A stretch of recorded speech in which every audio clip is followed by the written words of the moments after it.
This is Daniel Seberg in New York. It's been called the Twitter, even the Facebook revolution. First, the revolt in Tunisia. Now, the chaos in Egypt.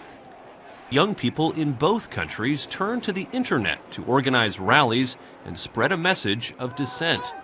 In Egypt, the current protests began early last week, announced on Facebook, word of which rapidly spread on Twitter. According to American University of Cairo journalism professor Firas Al-Atrakhchi.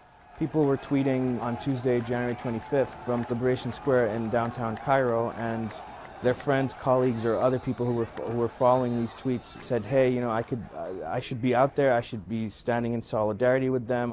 Later in the week, the Egyptian government pulled the plug on the country's internet and cell phone communication.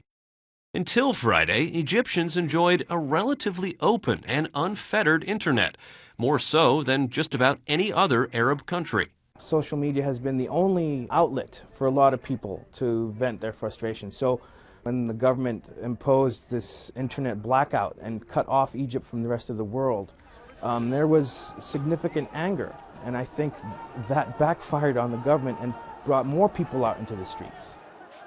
But while social networks and cell phones can offer new ways of starting a revolution, there are also those who argue that we can't forget about the dark side of these so-called internet freedoms. It's all about sharing your location, it's all about sharing your data, sharing your information, showing where you are, and of course all of that can be very easily exploited by dictators of the secret police.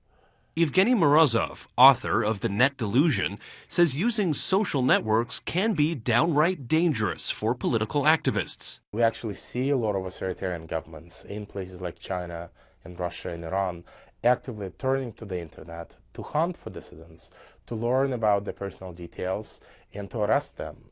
Just this week, actually on Monday, the Iranian government hanged two Iranian activists for distributing footage of 2009 protests on the internet. Regardless of how it's used, there's no question that when tanks are rolling by, buildings are in flames, and protesters are being beaten and shot to death, technology clearly takes a back seat.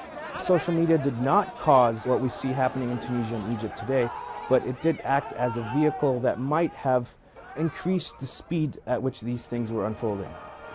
And it's likely we have not seen the last of the internet's pivotal role as an agent for change. Historians will look back at what has been happening and unfolding in the Middle East and North Africa right now with a sense that this has been a turning point. For better or worse.